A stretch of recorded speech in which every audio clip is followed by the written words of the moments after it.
Brand new டேக்கு போகிறதுக்கு முன்னாடி brand new டேல இருக்க சில மேஜரான கேரக்டர்ஸோட ரீகேப்பெல்லாம் இந்த வீடியோவில் வந்து கேரக்டர் பை கேரக்டராக பிரேக் டவுன் பண்ண போகிறோம். ஸோ ஃபஸ்ட்டாக பீட்டர் பாக்கரோட எம்சி ஹிஸ்ட்ரியை ஞாபகப்படுத்தணும் அப்படின்னா, பீட்டர் பாக்கர் யார் அப்படின்னு ஞாபகப்படுத்தணும் அப்படின்னா, ஃபஸ்ட்டு அதுக்கு முன்னாடி டாக்டர் ஸ்ட்ரேஞ்ச் போட்ட அந்த ஒரு மெமரி ஸ்பெல்லை நம்ம வந்து அன்டூ பண்ணணும்.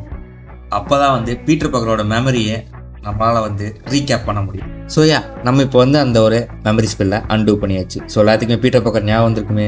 ஸ்பைடர்மேன் ஃபேர் ஃப்ரம் ஹோமில் இந்த பாஸ்போர்ட்டோட டெலிட்டட் சீனில் அவரோட பாஸ்போர்ட் க்ளோஸ்அப் ஷாட் இருந்திருக்கும். ஸோ அதில் வந்து பார்த்தீங்கன்னா அவரோட பர்த்டே August 10, 2001 போட்டிருக்கோம்.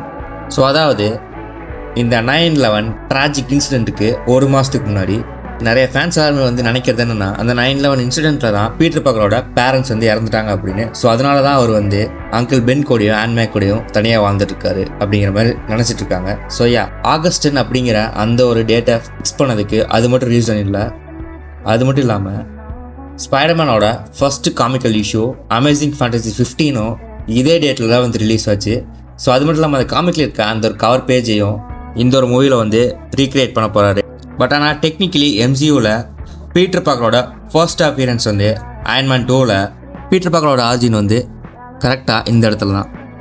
அயன்மேன் 2 2011 10 வயசு இருக்க பீட்டர் பாக்கர் வந்து அயன்மேன் எக்ஸ்போக்கு வந்திருப்பாரு. ஸோ அந்த ஒரு இடத்துல விப்ராஷ் வந்து அந்த ட்ரோன்ஸ் எல்லாத்தையுமே வந்து வச்சு அட்டாக் பண்ணிட்டு இருப்பாரு எல்லாத்தையுமே. ஸோ அந்த ஒரு இடத்துல அந்த ஒரு சின்ன பையனை அயன்மேன் வந்து காப்பாற்றிருப்பாரு. ஸோ அதுக்கப்புறமா சில இன்டர்வியூஸில் டாம் ஹாலண்டும் கெவின் ஃபெகே வந்து ஸ்பைடர்மேன் ஹோம் கமிங் ப்ரெஸ் டூரில் அந்த ஒரு சின்ன பையன் தான் வந்து ஸ்பைடர்மேன் அப்படிங்கிற வந்து கன்ஃபார்ம் பண்ணியிருக்காங்க. ஸோ அந்த ஒரு நேரத்தில் அந்த ஒரு கேரக்டர் ப்ளே பண்ணது மேக்ஸ் ஃபேப்ரோ, அதாவது டைரக்டர் ஜான் ஃபேப்ரோவோட பையன், அயன்மேன் 2வோட டேரக்டரோட பையன். ஸோ அதனால தான் இந்த ஒரு எக்ஸ்போ குளோபை வந்து ஹோம் கமிங்கில் ஒரு சீனில் வந்து ஆட் பண்ணியிருந்திருப்பாங்க. இதனால தான் பீட்டர் பாக்கர் வந்து டோனி ஸ்டாக்கை ரொம்பவே வந்து அட்மையர் பண்ணியிருந்திருப்பாரு எல்லா விஷயத்துலையுமே. அதனால தான் வந்து அவெஞ்சர்ஸும் டோனி ஸ்டாக்கை தான் ரொம்பவே அவருக்கு பிடிச்சிருக்கும். அதனால தான் வந்து அவரும் ஒரு அவெஞ்சராக மாறணும் அப்படின்னு சொல்லி ரொம்பவே ஆசைப்பட்டிருப்பாரு, எல்லாத்தையும் காப்பாற்றுறதுக்கு வேண்டி.